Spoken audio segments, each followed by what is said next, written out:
नमामि धन्वन्तरिमादिदेवं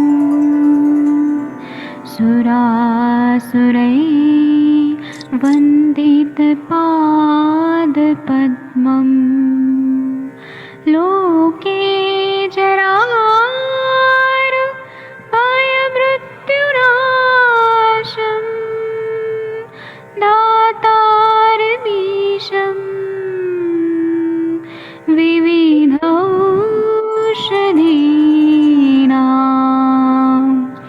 शङ्खं चक्रं जलौकां दधतं मृतघटं चारुतोर्भिश्चतुर्भिः सूक्ष्मस्वच्छादिरुद्यं शुकपरिविलसन् मौलिमं भोजनेत्रम् कालाम्बोदोज्ज्वलाङ्गं कटितटविलसत् चारुपीताम्बराढ्यं वन्दे धन्वन्तरिन्तं निखिलगदमिव प्रौढदावाग्निनीलम्।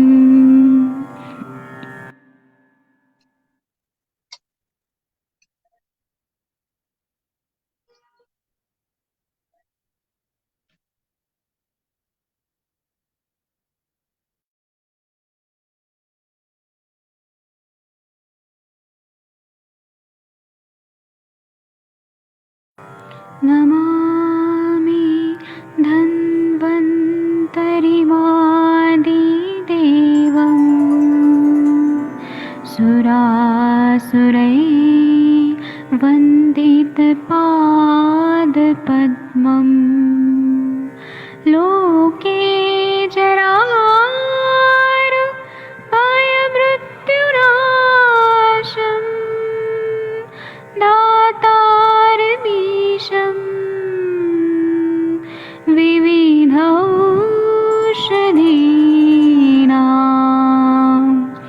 शङ्खं चक्रं जलौकां दधतं मृतघटं चारुतोर्भिश्चतुर्भिः सूक्ष्मस्वच्छादिरुद्यं शुकपरिविलसन् मौलिमं भोजनेत्रम् कालाम्बोदोज्ज्वलाङ्गं कटितटविलसत् चारुपीताम्बराढ्यं वन्दे धन्वन्तरिन्तं निखिलगदमिव प्रौढदावाग्निनीलम्।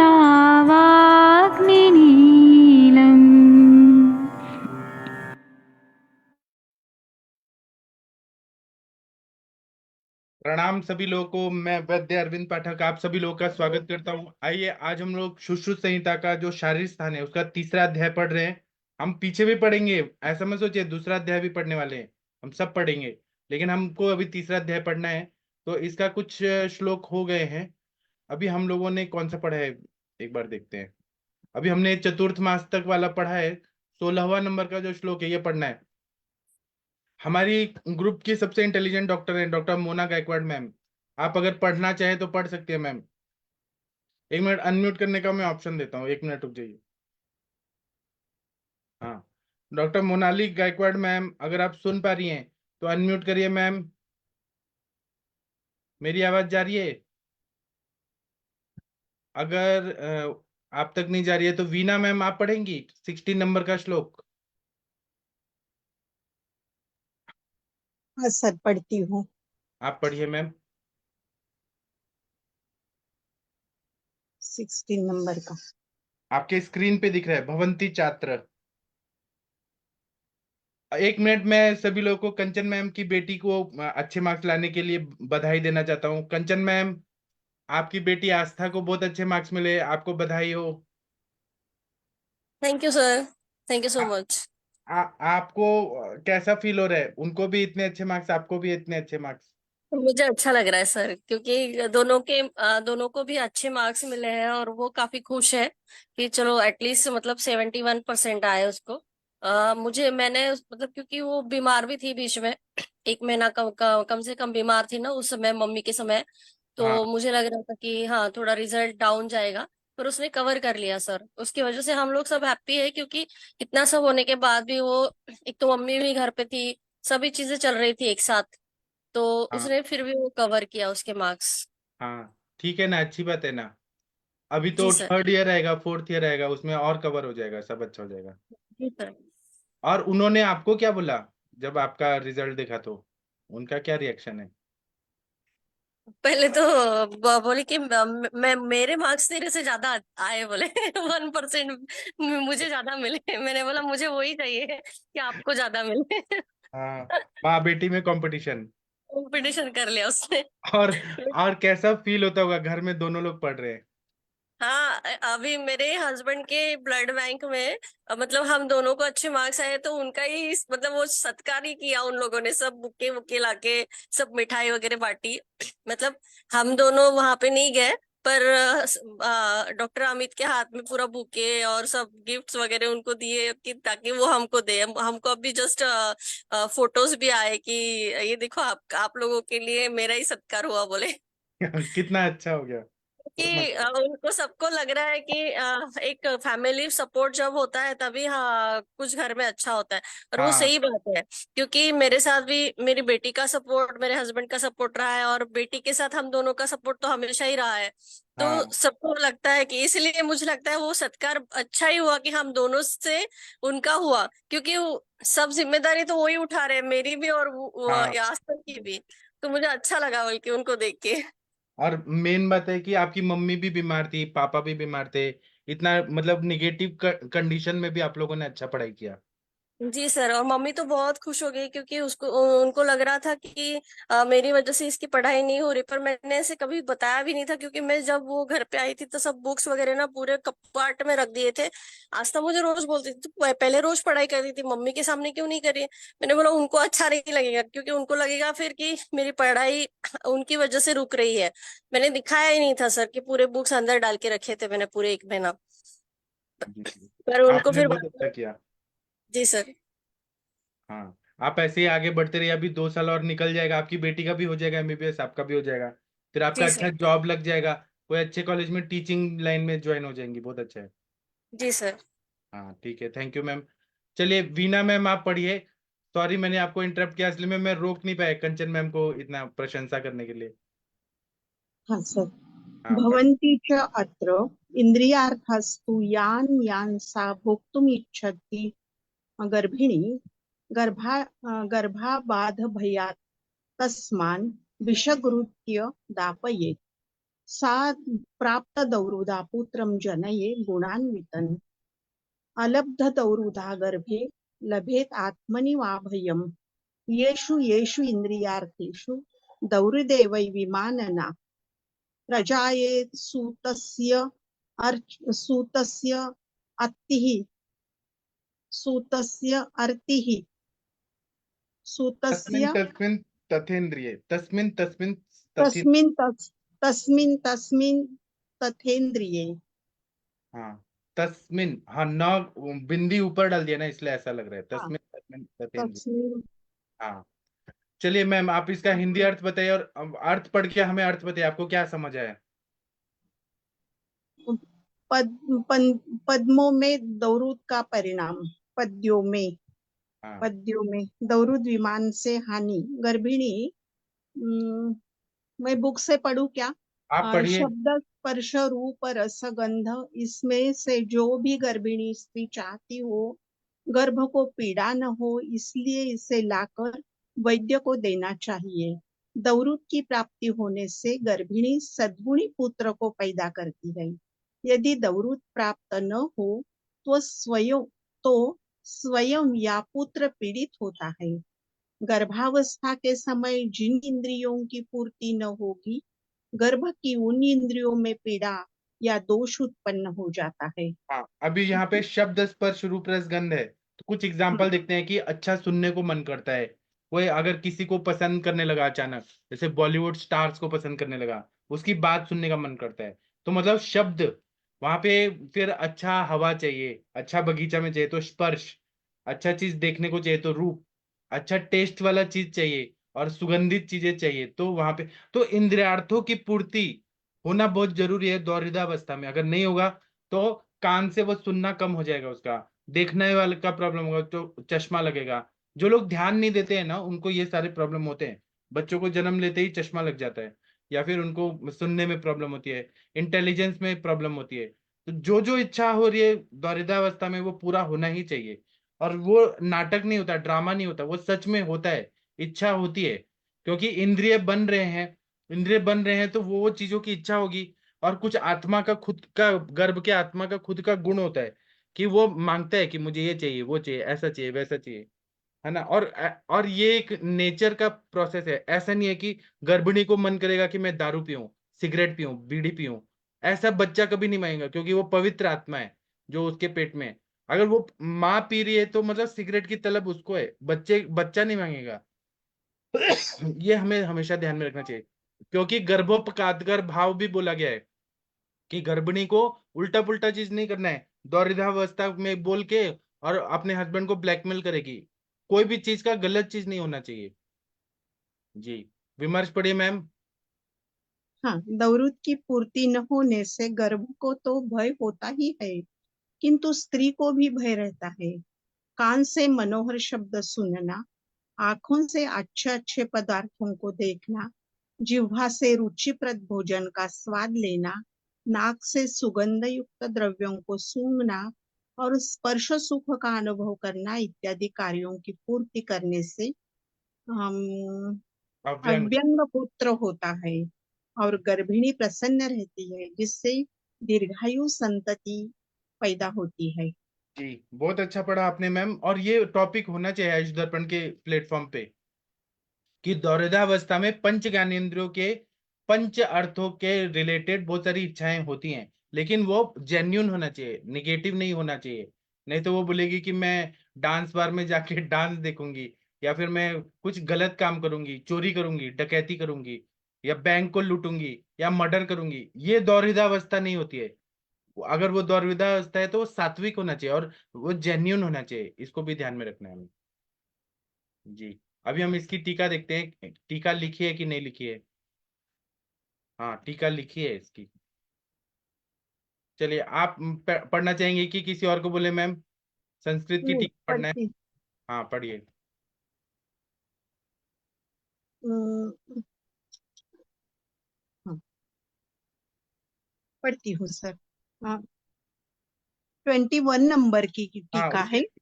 उसके नीचे वाली 19 से 21। गद्योक्तमेवार्थ हाँ, पद्येराह भवन्ति इति भोक्तुम् इत्यस्योपलक्षणत्वात् दृष्टु श्रोतृम् इत्यादिकम् अपि बोद्धव्यम्।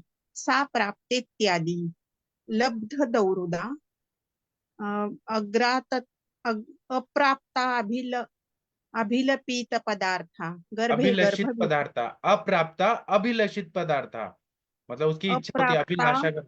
हाँ, अभिलपित पदार्था पीत नहीं है, श है वो, अभिलषित।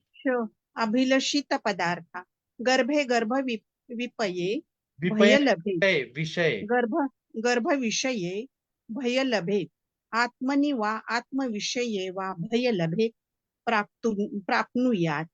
येषे येष येषु इत्यादि येषु इन्द्रियार्थविषयेषु शब्दादिषु दौरुदे श्रद्धायां विमानना खण्डितत्व तस्मिन् तस्मिन् तस्मिन् इन्द्रिये तस्येन्द्रियस्य ग्राहके इन्द्रिये सुतस्य अर्तिः पीडा प्रजायते। हाँ, ये बहुत बड़े जो डलहनाचार्य जी हैं, उन्होंने, और वो महान है, उन्होंने टीका लिखी है तो बहुत उनको नॉलेज है, और संस्कृत में लिखी है। उस समय में संस्कृत भाषा बोली जाती थी। उन्होंने बोला है गद्य उक्त मेवार्थ पद्य रहा। गद्य में जो पहले बताया है उसको पद्य में बताया है। गद्य मतलब है कि हम पढ़ सकते हैं, पद्य मतलब गा सकते हैं। तो ये नीचे वाला जो है 19 से 21 ये पद्य में लिखा है, उसके पहले गद्य में लिखा था। तो भवन्ति इति से शुरू किया गया है। भोक्तुम इत्यस्य उत्पल क्षणत्वाद् द्रष्टुम श्रोतुम इत्यादिमपि बोधव्यम, मतलब कुछ खाने का, भोक्तुम खाने का इच्छा होता है, कुछ देखने का इच्छा होता है, कुछ सुनने का इच्छा होता है, आदि का इच्छा होता है, ऐसा समझना चाहिए। सा प्राप्त इत्यादि, जब उसकी दौरिदावस्था प्राप्त हो जाती है तब इसलिए प्राप्त इत्यादि से बोला है। अलब्ध दौरदा अप्राप्त अभिलिष्ट लक्षित पदार्था, मतलब दौरिदावस्था जब रहती है, जब अलब्ध रहती है मतलब नहीं प्राप्त होती है, तो कोई भी इच्छा नहीं होती है, कोई भी अभिलाषा नहीं होती है पदार्थों की। अप्राप्त अभिलिषित पदार्थ, अलब्ध दौरदा, जब दौरदावस्था नहीं प्राप्त हुई है तो कोई इच्छा नहीं होगी। गर्भे गर्भ विषय भय लभेत, गर्भ को, गर्भ में गर्भ के विषय में भय उत्पन्न होना। आत्मनि व आत्म विषय व लभे भय लभेत प्राप्नुयात्, यहाँ पे बोला है कि गर्भ को गर्भ के विषय में भय प्राप्ति होती है, आत्मा को आत्मा के विषय में भय प्राप्त होता है, ऐसा भी हो सकता है, इसको समझना चाहिए। येषु इत्यादि येषु इंद्रियार्थेषु शब्दाशेषु, जो जो इंद्रिय हैं हमारे पंच ज्ञानेंद्रियां हैं, मतलब श्रोत्रेंद्रिय है, चक्षुरेंद्रिय है, रसनेन्द्रिय है, तो जो जो इंद्रिय हैं उनके जो अर्थ हैं, शब्द आदि, शब्द स्पर्श रूप रसगंध आदि में दौर्दे श्रद्धायम, दौरिदावस्था में वो श्रद्धा उत्पन्न होती है, वो इच्छाएं उत्पन्न होती है। विमानना खंडितम तस्मिन तस्मिन इंद्रिय तस्य तस्य इंद्रियार्थस्य ग्राह्यके इंद्रिय, मतलब अगर हमने वो इच्छाओं को खंडित कर दिया, जो जो इंद्रियों के जो जो इच्छाएं अर्थ के हिसाब से हो रही हैं, वह चीज हमें नहीं दिया, तो सुतस्य आरती ही पीड़ा प्रजायते, तो जो बच्चा है उसको बहुत ज्यादा कष्ट होता है, उसको व्याधियां होती हैं, प्रजायते ये हो सकता है, ऐसा बता रहे हैं। इच्छा कौन सी होगी, जो इंद्रियां हैं उनके जो अर्थ है उसी की इच्छा होगी। जैसे कि खाने का अच्छा हो रहा है, इच्छा हो रहा है, जैसे कोई बोलता है कि मुझे बहुत इमली खाने का इच्छा हो रहा है, किसी को फ्रूट्स खाने का इच्छा हो रहा है, किसी को चटपटा खाने का मन कर रहा है, तो ये इंद्रियों की इच्छा है, वो गर्भ मांग रहा है अपनी माँ से कि मुझे दो, मेरी ये इंद्रियां डेवलप हो रही हैं, अगर मुझे ये चीज मिलेंगी तो मेरे टेस्ट बड जागृत होंगे। अगर कुछ अच्छा सुनने को हो रहा है माँ को, मतलब उसकी श्रोत्रेंद्रिय डेवलप हो रही है, वहां का जो अंदर का सिस्टम है, internal layer, middle layer, external layer, और जो ऑडिटरी नर्व है ब्रेन तक, ब्रोकाज एरिया, लिम्बिक सिस्टम, वो सब डेवलप हो रहा है, तो इसलिए बच्चा कान लगा के सुनना चाहता है। जो अभिमन्यु की कहानी बताइए कि अभिमन्यु को सब कुछ पता चल गया था जब अर्जुन ने सब कहानी बताया था चक्रव्यूह का, तो यहाँ पे वो जानना चाहता है, क्योंकि आत्मा जो है उसको बोला है कि वह बहुत ही विद्वान है, विभु है, पूर्व जन्म के संचित कर्म से वो आता है, और जो गर्भावस्था में उसको हर चीज याद रहता है, पिछले जन्म का, इस जन्म का, आगे का, तो वो एकदम शुद्ध स्वरूप में रहता है गर्भ उस टाइम पे। जन्म लेने के बाद माया के वजह से वो भूल जाता है बहुत सारी बातें, लेकिन गर्भावस्था में वो बहुत जागृत अवस्था में रहता है। तो इसीलिए उसको इच्छा होती है, क्योंकि इंद्रियों का डेवलपमेंट हो रहा है, ब्रेन में अलग अलग सेंटर हमने पढ़े हैं, जैसे टेस्ट सेंटर है, फिर उस तो या फिर ऑडिटरी है, ऑप्टिक सेंटर है, तो जो जो इंद्रिय और उसके सिस्टम डेवलप हो रहे हैं, वैसे वैसे खाने की इच्छा होती है, क्योंकि बाहर से जो खाया जाएगा वो इंद्रियों की तृप्ति होगी, और इंद्रियों की तृप्ति होगी माता से होगी, तो वो पदार्थ, वो सूक्ष्म अंश जाएंगे, और जो बच्चे के कान को, मतलब श्रोत्रेंद्र को डेवलप करने के लिए चीजें हैं, जैसे शब्द है, अच्छा शब्द सुनने का मन कर रहा है तो वो उसको डेवलप करेंगे, अच्छा सूंघने का मन कर रहा है, अच्छा परफ्यूम का मन कर रहा है, तो वैसे वो जाके घ्राणेंद्र को डेवलप करेंगे। इस तरह से ये प्रोसेस है, फिजियोलॉजिकली हमें और सूक्ष्म रूप से विचार करना चाहिए, ये मॉडर्न के एम्ब्रियोलॉजी में नहीं है जो आयुर्वेद में बताया है, इंद्रिय और इंद्रियार्थों का सब विषय, दौरिदावस्था। चलिए हम आगे बढ़ते हैं। अगर ऐसा रहा तो दीर्घायु संतति की प्राप्ति होती है, कि उसको कोई भी कर्मेंद्रिय में, ज्ञानेंद्रिय में, ऑर्गन्स में कोई भी उसको डिफॉर्मिटी नहीं होती है। जी, अभी संथा देके पढ़ना है। कौन पढ़ना चाहिए? विनीता मैम आप पढ़ेंगी क्या संथा देके? जी सर, प्रणाम सर, प्रणाम बाकी सर। लोग को पढ़ना है तो पढ़ सकते हैं, मैम के पीछे पीछे श्लोक, आप लोग का संस्कृत अच्छा होगा। चलिए पढ़िए मैम। राज संदर्शने यश्च दौर्हृदयं जायते स्त्रिय अथर्वं राजसदर्शने यस्य दौर्दं जायते स्त्रियः अथर्वन्तं महाभागं कुमारं सा प्रसूयते अर्थवन्तं अर्थवन्तं महाभागं महाभागं कुमारं सा प्रसूयते। दुकुलपट्ट कौशेय भूषण आदिषु दोहृदात् दुकुलपट्टकौशेय भूषणादिषु भूषणादिषु दौर्दात् दौर्दयात् अलङ्कारेषिणं पुत्रं ललितं स प्रसूयते अलङ्कारेषीणं पुत्रं ललितं स प्रसूयते आश्रमे संयतात्मानां धर्मशीलं प्रसूयते आश्रमे आत्मने संयतात्मानां धर्मशीलं धर्मशीलं प्रसूयते प्रसूयते देवता प्रतिमायां तु प्रसूते दोषभम् देवता प्रतिमायां तु प्रस्तुते पार्श्वदोषम् दर्शने ब्याल आजीतानां हिंसाशीलं जाति नाम व्याल प्रसूयते जाति नाम ऐसे पढ़िए दर्शने दर्शने दर्शने जातीनां हिंसाशीलं हिंसाशीलं प्रसूयते गोधमांसा असने पुत्रं सुषुप्सु धारणात्मकम् गोधमांसासने पुत्रं सुषुप्तो धावनात्मकम् धावनात्मकम् गवामांसे तु बलिनं सर्वक्लेशु सहं तथा गवां मांसे गवामासे तु बलिनं सर्वक्लेशसहं तथा माहिषे दोहृदयचूरं रक्ताक्षं लोमसंयुक्तम् माहिषे हृदयाचूरं रक्ताक्षं लोमसंयुक्तम् वराहमांसात् स्वप्नालांशु शूरं सञ्जयेत सुतम् वराहमांसात् स्वप्नालां शूरं सञ्जनयेत सुतम् मार्गाद्विक्रान्तजङ्घालं सदा वनचरं सुतम् मार्गाद्विक्रान्तजहालं सदा वञ्चरं सदा सुतम् वनचरं सुतम् श्रीमराद्वि अग्निमनसं नित्यभीतं च तैत्तिरात् सम्रादि अग्निमनसं नित्यभीतं च तैत्तिरात् अतो अनुक्तेषु या नारी संभिद्यति दोहृदम् अतो अनुक्तेषु या नारी संविद्यति दोहृदम् शरीर आचारशीले सा समान जनिष्यति शरीर आचारशीले सा समानं जनयिष्यति। चलिए हिंदी में अर्थ पढ़िए मैम, और अर्थ भी हमें समझाइए, आपको क्या समझा? दोहृदय से भावी संतान के गुणों की पहचान। जिस स्त्री को राजा के दर्शन का दोहृदय अभिलाषा होती है, वह स्त्री धनवान और भाग्यवान पुत्र को उत्पन्न करती है। दुकूल, शेला या शॉल, पट्ट, जरी का वस्त्र, कौशेय, कांसा, भूषण, अलंकार, इनमें दोहृदय होने से अलंकार प्रिय और ललित श्रृंगार चेष्टा से युक्त पुत्र होता है। सर, इसका ये मतलब है कि दोहृदय अवस्था में स्त्री को जिन जिन चीजों को देखने की अभिलाषा होती है, उसको उसके अकॉर्डिंग ही पुत्र की उत्पत्ति होती है। अगर राजा को देखने की इच्छा हो रही है, हाँ, अभी उसको कोई धनवान और बोलेगा कि भाग्यवान मुझे मोदी जी को देखना है, पास से रैली में जाके देखना है, तो उसका उनका बेटे ऐसे धनवान, भाग्यवान, राजसी होगा, है ना? यही हुआ ना मतलब। जी आज सर। और जिनको आज के मतलब राजा कौन है? हमारे मोदी जी हैं, प्राइम मिनिस्टर।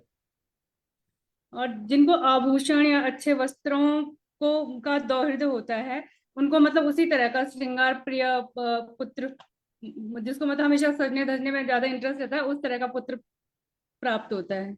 और सही है किसी ना को सर? राहुल गांधी देखने का मन होगा तो जी, आगे बढ़िए।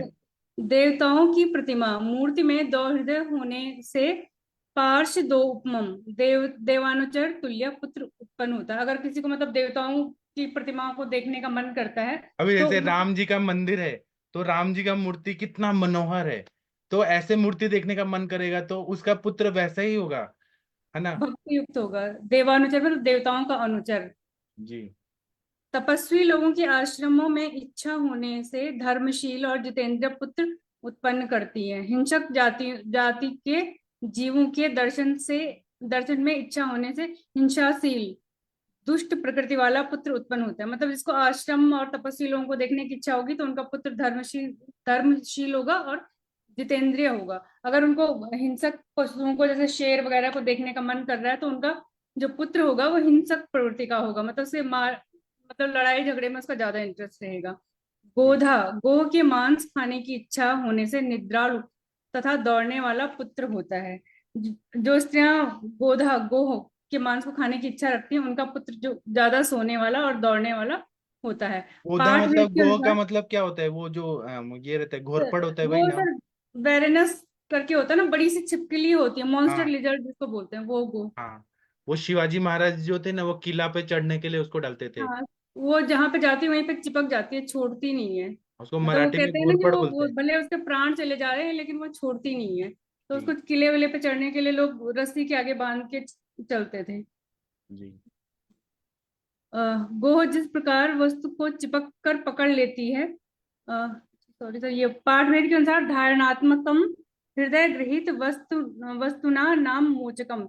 जिस वस्तु के पीछे लगेगा उसको हस्तगत कर लेने वाला, मतलब थोड़ा जिद्दी टाइप का, मतलब अपने लक्ष्य को पाने वाला, इस तरह का होगा। गोह जिस प्रकार वस्तु को चिपक कर पकड़ लेती है उसी प्रकार यह भी दृढ़ हट करने वाला होगा।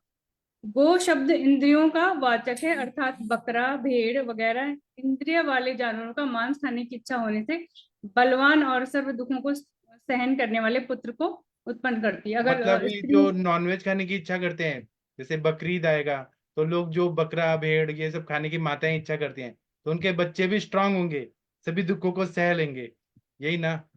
जी सर, जी। भैंस का मांस खाने की इच्छा रखने से वीर पराक्रमी लाल आंख वाला तथा बदन पर केस होने वाले पुत्र को, उसी प्रकार सूकर का मांस खाने की इच्छा रखने से सोने वाले और शूर पुत्र को उत्पन्न करती है। शुक्र मतलब सुअर हो गया ना? हाँ, सूकर मतलब सुअर सर। अब तो भैंस सुअर का मांस की भी इच्छा होती है क्या किसी को? सब पता नहीं। आत्मा, आत्मा जो है पिछले जन्म में खाई होगी तो उसको इस जन्म में खाने का मन करेगा उसकी माँ को। जी। पता नहीं सर, पहले तो मतलब गोधा का मांस मैंने सुना नहीं किसी को खाते हुए, क्योंकि अच्छा, बहुत यहाँ उसमें महाराष्ट्र में लोग खाते हैं, किले पे जाते हैं, मिल जाते हैं तो पका के खा जाते हैं, जब टूर पे कहते हैं सर जाते हैं ना उसमें तो बहुत ज्यादा ट्रैकिंग वो करते होता हैं। है, क्या बैक्टीरिया होते हैं उसमें, बहुत वो नुकसान। कहने के लिए है, ऐसे बैक्टीरिया सब जगह रहते हैं, जिसको खाना होता है ना वो खा ही लेते हैं। अ, श्रीमर महाशूकर, अच्छा कंचन हरे, मैम अच्छा कुछ सॉरी। बोलना चाह रही हैं? कंचन मैम हाँ क्या? सर, मैंने भी सुना है वो घोरपड़ का मांस खाते हैं और वो पकने में भी बहुत, मतलब ये बहुत हार्ड होता है, वो जल्दी नहीं पकता है। और जैसे यहाँ पे बोला है ना कि सुअर का मांस खाने की इच्छा, मतलब वो स्त्री ने पहले भी खाया हुआ होगा, क्योंकि बहुत सारी फैमिली होती है जहाँ पे सुअर का मांस, मतलब जो जंगल में सुअर मिलते हैं ना, उसका मांस अभी भी खाने की आदत, मतलब एक हैबिट है फैमिलियों तो में। तो आत्मा भी, आत्मा भी वही शरीर को एक्सेप्ट करती है, वही माँ चाहिए जो वो चीजें खा रही उस प्रकृति की। हाँ, हाँ, वो वही उधर ही होता है वो संतान।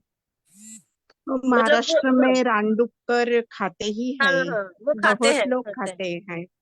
जी। हाँ, इसलिए ऐसा फिर लग, वो जो बचपन से खाया होता है ना, उसका टेस्ट होगा। फिर वो शायद मदर होती हो, मतलब प्रेग्नेंट होती होगी और उसको खाने की इच्छा होती होगी, तो फिर वो हो सकता है कि ऐसे भी कनेक्शन हो। तो क्या, कैसा टेस्ट कैसा लगता है ये सब मांस खाने के बाद? मुझे नहीं पता सर, पर बहुत सारे लोग खाते हैं, अभी भी खाते हैं। जी। विनीता मैम, आपने कभी खाया है क्या ये सब चीजें? सर पहले खाया, अब हम नहीं खाती। क्या खाया है आपने गाँव में जो झाड़ू लगाते हैं ना मेहतर, वो रखते हैं सुअर और वो खाते हैं उनको काट के, उनकी ब्याह शादियों में भी कटता है वो। अच्छा, विनीता मैम आपने किसका मांस खाया है? हिरण का, खरगोश का? नहीं सर, बकरी बकरी। कैसा टेस्ट में कैसा लगता है? सर टेस्ट मतलब एक्सप्लेन कैसे कर सकते हैं सर, टेस्ट तो अपने उसके हिसाब से होता है। असल में वो तो मैं मसालों का अपनी, टेस्ट होता है। लेकिन जी। सर ये है मतलब जो लोग बहुत नॉनवेज पसंद करते हैं ना उनको फिर वेज में कोई टेस्ट नहीं लगता, उनको फिर नॉनवेज ही अच्छा लगता है। तो आप कैसे हो गई साधु संत? आपको क्यों अच्छा नहीं सर लगता? वो माइंड थोड़ा चेंज हो गया। अच्छा, ठीक है, आगे पढ़िए मैम। हिरण का मांस। हरिण का मांस खाने की इच्छा रखने से उद्योगी बेगवान और नित्य वनचर जंगल में घूमने वाला ऐसे पुत्र को उत्पन्न करती है। श्रीमर महाशूकर अन्य महाश्वास कार श्रमणर श्रमरा आनुका गो सदृश बन गाय या गवय के मांस खाने की इच्छा होने से विघ्न मनस खिन्न प्रकृति का, और तीतर के मांस खाने की इच्छा रखने से डरपोक या पाठांतर से नित्य शील च तैतिरात, इस वचन के अनुसार हर समय शील संपन्न पुत्र को उत्पन्न करती है। सर यहाँ पे जो वन गाय है वो नील गाय है क्या? हाँ, नील गाय ही हो गया ना। हाँ, इसमें लिखा है सर मतलब जो नील विघ्न गाय मनस। या आप नील गाय को कभी भी देखें, स्थिर नहीं रहती है, भागती रहती है, तड़पते रहती है। वैसे ही ये ऐसा मनुष्य खिन्न प्रकृति का होता है, उसको चाहे कुछ भी दो वो हमेशा टेंशन में ही रहता है। मुझे लग रहा है राहुल गांधी को मम्मी ने खाया होगा, इसलिए वो हमेशा खिन्न रहता है। जी। अनुक्त दोहरे का संग्रह बताते हैं, जिन चीजों का वर्णन नहीं दिया है ऐसे वस्तुओं का ध्यान करने से, इच्छा करने से उनके शरीर के समान उन्हीं के आचार विचार वाला पुत्र पैदा होता है। मतलब इसका ये कहने का मतलब है जिस तरह के प्राणी के जो गुण होते हैं उसी तरह का पुत्र उत्पन्न होता है। दो हृदय में कारण गर्भिणी के नित्य आचार विचार हैं। ये दो हृदय ब्राह्मण, क्षत्रिय, वैश्य और शूद्र, इन 4 वर्णों के व्यक्ति में विभाजित मालूम होते हैं। ब्राह्मणों का जप तप आश्रम देवता विषयक प्रेम होता है, क्षत्रियों का वीरता में और राजैश्वर्य में प्रेम होता है, वैश्य कपड़ा लत्ता भूषण आदि का ध्यान रखते हैं और शूद्र मांस मद्य इत्यादि के खान पान में लोलुप होते हैं। जिसका पूर्व कर्म के अनुसार जिस वर्ण में प्रेम होगा वैसा ही संतान पैदा होती है। इस बात को आप अभी मानती हैं क्या? ऐसा होता है क्या? नहीं सर, ऐसा तो नहीं नहीं, होता। मुझे तो लगता है टेररिस्ट का बच्चा ज्यादातर टेररिस्ट ही होता है, क्योंकि उनका खान पान वैसा भी होता है, वैसा ही होता है, उनका परिवेश संस्कार वैसे ही मिलते हैं। और वैसे ही बच्चे क्रूर होते हैं वो लोग। मतलब उनको कहीं जैसे बकरा काटते हुए देखते हैं तो इंसान को भी काट देते हैं वो, जैसे आईएसआईएस के जो क्रूर लोग हैं। और उनके पास शामिल कौन लोग होते हैं? जिनकी आत्माएं बहुत ज्यादा कठोर होती हैं, हिंसक होती हैं।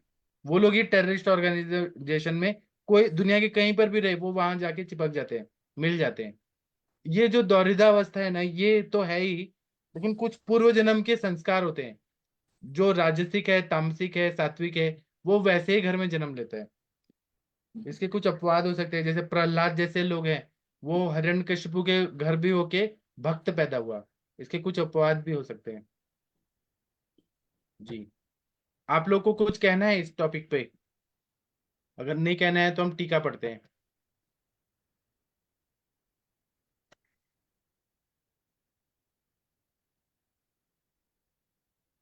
चलिए, कौन पढ़ना चाहेगा टीका?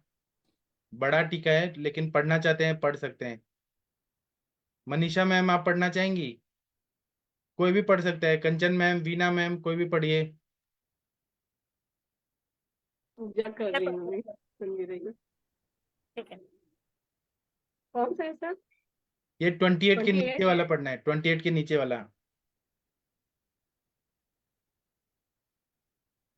इदानीम। हाँ सर, थोड़ा चश्मा नहीं है, कुछ गलत तो सुधारेंगे।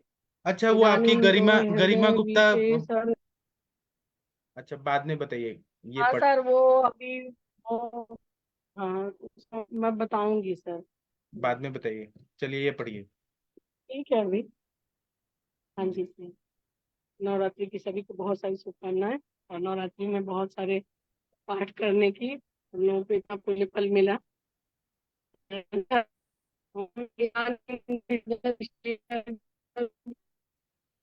नहीं मैम, आपका आवाज नहीं आ रहा, शायद शायद नेटवर्क प्रॉब्लम है। कंचन मैम, आप पढ़ेंगी प्लीज? प्रॉब्लम है, नेट का हाँ, प्रॉब्लम है सर। हाँ, कोई बात नहीं मैम, हम आपसे बाद में बात करते हैं। कंचन मैम, आप पढ़िए। इदानीं दौरुद विशेष गुण विशेष पाक विशेष पाठ नहीं, विशेषाक्रांता। विशेषाक्रांता नाम अपत्य ना नाम उत्पत्ति सूचयन्नाह राजसंदर्शने इत्यादि महाभाग महापुण्यवंतम दुकुलमित्यादि दुकुलपट्टम पट्टवस्त्रम कौशेय कोशोत्थम भूषणादि मुक्ताहार प्रभृतिनि ललित शृंगार चेष्टायुक्तम दृक् लपट्टकौशेयमिति केचित् व्याख्यान अयन्ति दुकुलं सूक्ष्मवस्त्र पट्टवस्त्रम् आश्रमे इति यस्याः आश्रमे तपस्विनाम् अधिष्ठाने श्रद्धा भवेत् सा एव भूत जनयेदिति पिंडार्थः संयता आत्मनं संयते इंद्रियं देवता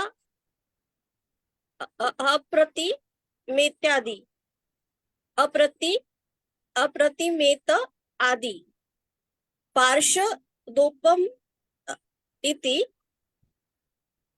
पार्थदेषु समा पुरुषेषु उपमा यस्य स तथा सत सभ्य समम दर्शने इति व्यालाः व्याघ्रोदयो हिंस्त्रा पशवः गोधेत्य आदि सुषुप्सु स्वप्नमिच्छु धारणात्मक हृदय गृहीत वस्तु नाम मोचकम गवामी इत्यादि वराह मांसात् इति अमिल पितादिति शेषः मार्गादित्यात् आदि वराह मांसात् इति अभिलषितादिति शेषः अभिलषितादिति शेषः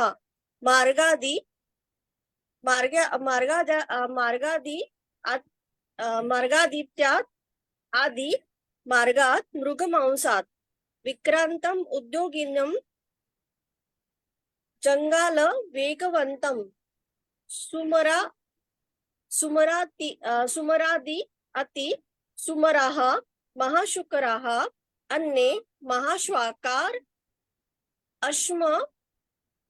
अश्मरा अनुकः नित्यमित च तैतिर आदित्यत्र नित्यशीलं च तैतिरे आदित्य परे शीलवंतम अनुक्त दौरुदय संग्रहार्थ श्लोकमाह अतो अनुक्ते अश्वी अति याद शेषु दौरुदय श्रद्धा सम मिष्याति चेतसी करोति तेन समानमित्यर्थः।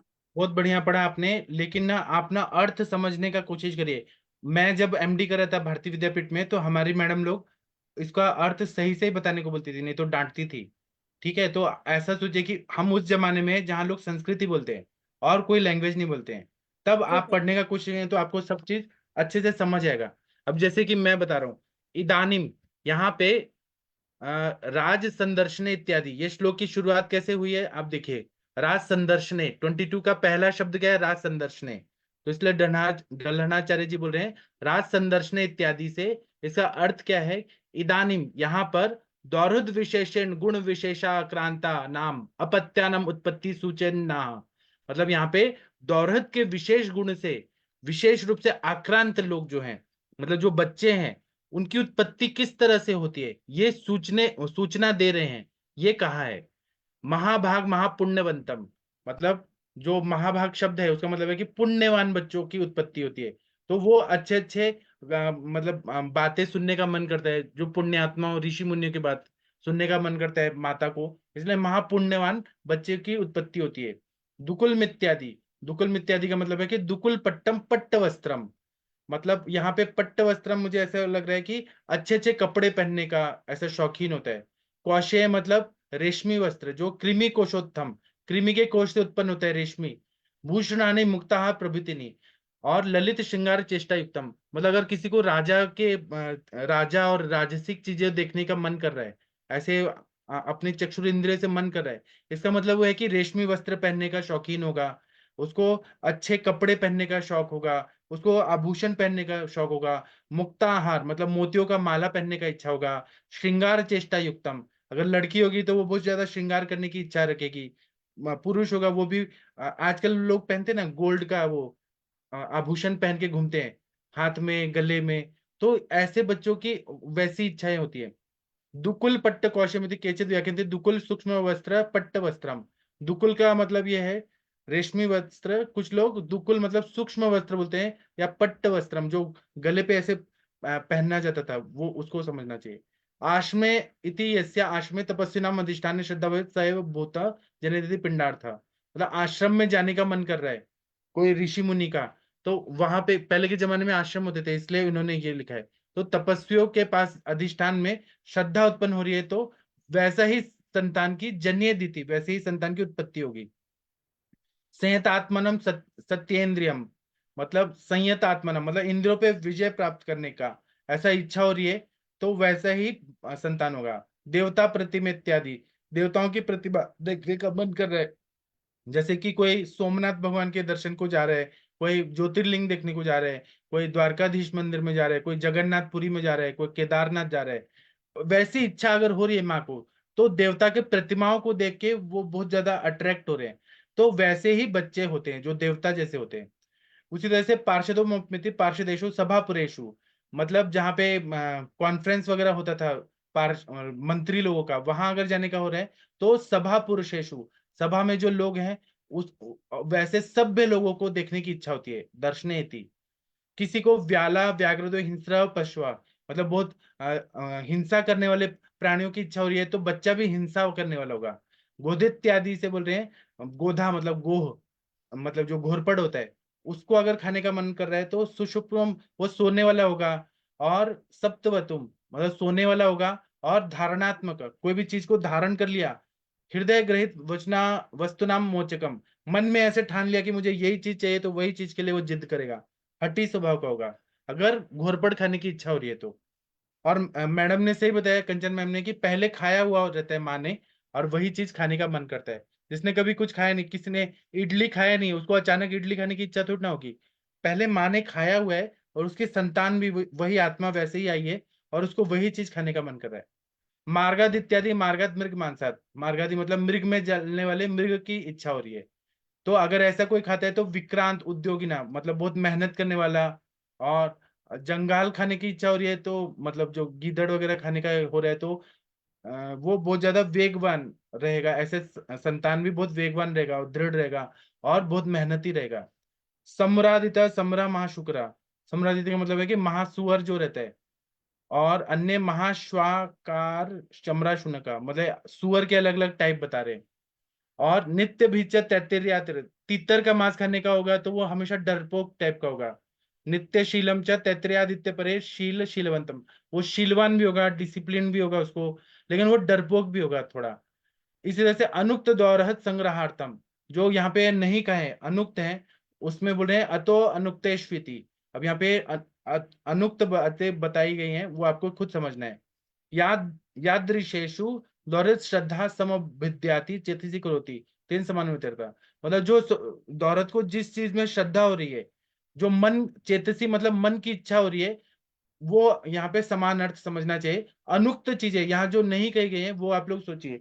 जैसे कि पहले के जमाने में लोग मैगी नहीं खाते थे, लेकिन अगर मैगी खाने का, मोमोज खाने का मन कर रहा है, या फिर कुछ पेस्ट्री का कुछ खाने का, आइसक्रीम केक खाने का मन कर रहा है, तो केक वगैरह यहाँ पे नहीं लिखा है, इसलिए बोला है अनुक्त। जो हम नहीं बोल रहे हैं वो आप खुद समझ लीजिए, समय के हिसाब से जो खाने का समय आएगा वो खाने का मन करेगा। कभी उस समय में वड़ा पाव नहीं था, लेकिन आज के माताओं ने वड़ा पाव खाया है, उनको अचानक मन करेगा कि वड़ा पाव खाओ, रात को वेनिला का आइसक्रीम खाओ, मन कर सकता है। इसलिए यहाँ पे अनुक्त शब्द बोला है उन्होंने। अनुक्त मतलब हम नहीं बता रहे हैं, आप खुद समझ लीजिए। जी बहुत अच्छा पढ़ा आपने सभी लोगों ने। एक श्लोक और कर लें। 27 नंबर का श्लोक प्लीज पढ़ दीजिए। इन्होंने कारण भी बताया कि दौरिदावस्था बच्चे को क्यों हो रही है, माँ को क्यों हो रही है। 27 नंबर का श्लोक कौन पढ़ना चाहेगा, प्लीज कोई पढ़ दीजिए। मोनाली मैम, अंजना मैम, आप लोग कुछ पढ़ के बताइए, हमें भी समझाइए। कौन पढ़ना चाहेगा।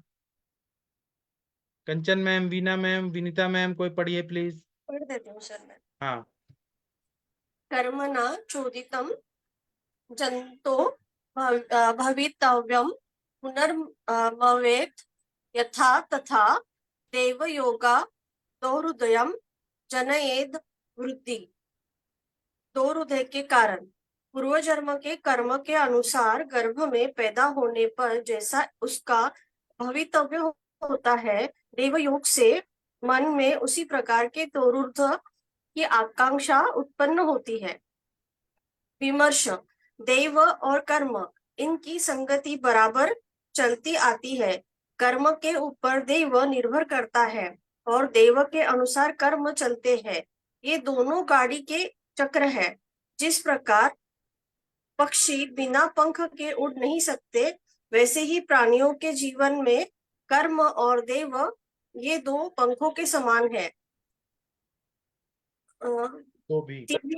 तो भी उसमें शुभ कर्म करते रहने से देव की अनुकूलता प्राप्त होती है, इसलिए कर्मयोग का प्राधान्य रहना चाहिए। हाँ, अभी हमने लेक्चर की शुरुआत में क्या बात किया कि कंचन मैम, आपकी बेटी आस्था ने इतने अच्छे मार्क्स लाए, तो आप ऐसे सोचिए, दौरिदावस्था में आपको भी कुछ पढ़ने का मन किया होगा, तभी आपकी बेटी। और ऐसा बोला जाता है कि कुछ पूर्व जन्म में हम लोग मिले हुए रहते हैं। मतलब आपकी बेटी आस्था पिछले जन्म में आपसे पहले भी मिल चुकी है और बहुत जन्मों में मिल चुकी है, और इस जन्म में भी माँ बेटी बनी है आप लोग, और दोनों का एक जैसे ही चॉइस है पढ़ाई करने का। कुछ ना कुछ इसमें पूर्व जन्म का कुछ ना कुछ तो रहता है। तो यही बता रहे हैं कि पूर्व जन्म के कर्म के अनुसार गर्भ में पैदा होने पर जिसका जैसा भवितव्य होगा, मतलब आगे वो इंजीनियर बनना चाहता है, टेररिस्ट या डॉक्टर बनना चाहता है, वैसे ही उसके मन में दैव योग से, दैव योग मतलब पूर्व जन्म के वजह से उसके नसीब में भगवान की इच्छा से उसी तरह की दौरहित की इच्छा होती है। मतलब शब्द स्पर्श रूप रसगंध, अगर किसी को आतंकवादी बनना है तो उसके माता के माइंड में यही होगा कि मैं वायलेंस वाला चीजें देखूं, जहां पे खून खराबा हो रहा है वैसी चीजें देखूं। वैसी ही इच्छा होती है और वही बच्चे पे असर पड़ता है, ऐसा बताया। अभी अभिमन्यु को क्यों इच्छा हुआ? क्योंकि उनको योद्धा बनना था, उनको चक्रव्यूह लड़ना था, इसलिए वैसी इच्छा हुई कि मुझे सुनना है। हाँ, और ये बोल रहे हैं दैव और कर्म इनकी संगति बराबर चलती है। मतलब दैव मतलब जो हमारे नसीब में है, और कर्म मतलब हम जो काम कर रहे हैं। कर्म के ऊपर दैव निर्भर करता है। हमने अच्छा काम किया तो हमारा नसीब वैसा अच्छा होगा, हमने बुरा काम किया तो हमारा नसीब भी खराब होगा। और दैव के अनुसार कर्म चलते हैं। जैसा नसीब होगा, जो जगह पे हमने जन्म लिया है वो हमारा नसीब होगा, उस हिसाब से हमें वैसा जगह मिलता है। जैसे आप लोग सब कैसे दिव्य आत्मा है, आपके माता पिता ने आपको डॉक्टर बनाना चाहा, इसलिए आप लोग डॉक्टर बने। अगर आप लोगों को डॉक्टर नहीं बनना होता तो आप लोग कुछ और खेती का काम कर रहे होते, टीचिंग लाइन में जाते, या कुछ और काम कर रहे होते, साइंटिस्ट बनते। लेकिन जैसा कर्म आप लोगों ने पिछले जन्म में किया है और ये जन्म में जो नसीब में है कि अच्छा डॉक्टर बनना है, तो ये कर्म और दैव दोनों साथ में चल रहा है। ये दोनों गाड़ी के चक्र हैं। जिस प्रकार पंछी बिना पंख के उड़ नहीं सकते, वैसे प्राणियों के जीवन में कर्म और दैव ये दोनों पंखों के समान है। मतलब नसीब और हमारा कर्म दोनों साथ में चलता है। तो शुभ कर्म करते रहने से दैव की अनुकूलता प्राप्त होती है। अगर हमने अच्छा काम किया, हमने किसी को रोटी खिलाई, भूखे को रोटी खिलाई, किसी को प्यासे को पानी पिलाया, तो हमें सुकून मिलता है। अगर हमने किसी का पानी या अन्न छीन लिया या किसी का सताया, तो हमको वो अनुकूलता नहीं रहेगी, हमारे मन में कहीं ना कहीं तकलीफ देगा वो चीजें। इसलिए कर्म योग का प्राधान्य रहना चाहिए, ऐसा बता रहे। चलिए इसकी टीका पढ़ेंगे। कंचन मैम आप ही पढ़ दीजिए, आप बहुत अच्छा पढ़ रही हैं। जी सर। हाँ, एक ही लाइन का है, फिर हम रुकेंगे। 29 नंबर का श्लोक, कर्मणेत्यादि। कर्मणेत्यादि देवयोगात् दो हृदय वृद्धि तथा जनयेत् यथा पुनर्जंतो कर्मणा चोदित प्रेरित भवितव्यम। बहुत अच्छा पढ़ा आपने। यहाँ पे कर्मणे इत्यादि, श्लोक की शुरुआत कैसे है? कर्मणा। तो यहाँ पे कर्मणे इत्यादि से क्या बताया है? दैव योगात, मतलब दैव के योग से, नसीब से, जो डेस्टिनी लिखा होता है उससे दौरिद हृदय तथा जनित। तो दौरिदावस्था में वैसे ही मन में भाव आते हैं। इसका मतलब ये है यथा पुनर्जंतो कर्मणा, कुछ पुनर्जन्म के जो कर्म होते हैं उसी से, या फिर हम लोग इस जन्म में जो कर्म करते हैं उसी से आगे का भवितव्य जो है, हमारा भविष्य है, वो निर्धारित होता है। और मन में वही इच्छाएं उत्पन्न होती है कि हमें वही चीजें करनी है। अब जैसे तुलसीदास जी हैं, उनके मन में, या फिर ये जो हमारे श्री श्री रविशंकर जी हैं, आप वो ऐसा स्टोरी बताया जाता है कि श्री श्री रविशंकर जी जो हैं उनको जय गुरुदेव वहां पे बोला जाता है। तो वो जैसे ही जन्म लिया उन्होंने भगवत गीता बोलना शुरू कर दिया। तो उनके कुछ पूर्व जन्म के थे कर्म कि वो जन्म लेते ही भगवत गीता बोलने लगे। तो ऐसा रहता है, जैसा पूर्व जन्म का कर्म रहता है उसके अनुसार इस जन्म में भी संस्कार मिलते हैं और हमें वैसे ही जन्म मिलता है और वही डेस्टिनी में मिलता है सब चीज। ये एकदम साइंस है, सूक्ष्म है सब साइंस। आप लोग कुछ बोलना चाहते हैं क्या इस टॉपिक पर? सुनना पसंद है सबको? ठीक है, तो अभी हम नया श्लोक नहीं करते हैं क्योंकि आज कंप्लीट नहीं हो पाएगा। मैं अभी सेशन बंद करता हूँ और हम लोग 9 बजे मिलेंगे। तो डॉक्टर हरिहर सर, आपके विरेचन वाले पेशेंट को आप ज्वाइन कराइएगा सर, हमें फॉलोअप लेना है सबका। अभी मैं सेशन बंद करता हूँ, अब हम लोग 9 बजे मिलेंगे। तब तक के लिए इजाजत दीजिए। थैंक यू, प्रणाम सभी लोग को। प्रणाम सर।